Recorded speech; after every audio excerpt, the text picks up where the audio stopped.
Sunrisers হায়দ্রাবাদের সাথে Bangladesh cricket দলের দারুণ এক মিল রয়েছে।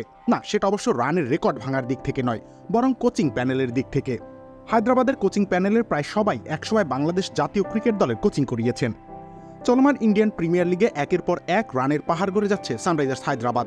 অন্য দলের করা সর্বোচ্চ দলগত রানের রেকর্ড ভাঙা শেষ অনেক আগেই, এখন ছাড়িয়ে যাচ্ছে নিজেদেরকেও। 287 রান নিয়ে দলগত রানের তালিকার শীর্ষে রয়েছে প্যাট কামিন্সের দল। দ্বিতীয় স্থানটিও তাদের দখলে, সেখানে রয়েছে 277 রান। আর 272 রান নিয়ে তৃতীয় স্থানে রয়েছে Kolkata night Riders.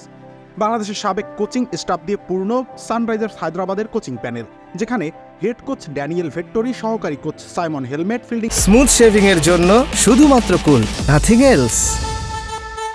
Coach Ryan Cook, trainer Mario ভিল্লাভারায়ন।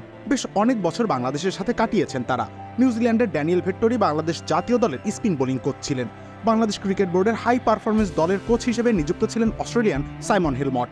আবার ফিল্ডিং কোচ হিসেবে কাজ করেছেন সাউথ আফ্রিকান কুক।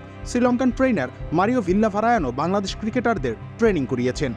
অর্থাৎ বাংলাদেশের কোচিং প্যানেলটাই নিয়ে গিয়েছে সানরাইজার্স হায়দ্রাবাদ। তবে হায়দ্রাবাদের মতো একটা দলকে তারা কিভাবে সহায়তা করবেন সেই প্রশ্ন থেকেই যায়। কেননা আইপিএলের এই মৌসুমে হায়দ্রাবাদ খেলছে আক্রমণাত্মক ক্রিকেট, বরং 20 ওভারের খেলায় প্রথম 10 ওভার তাদের জন্য সতর্ক থাকা উচিত।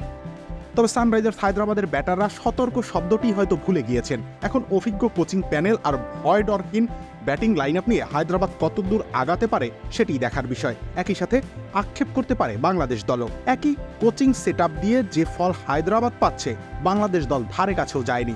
এর অর্থ হলো সমস্যা মানসিকতা বা পরিকল্পনায় নয়, সমস্যাটা সামর্থ্যের।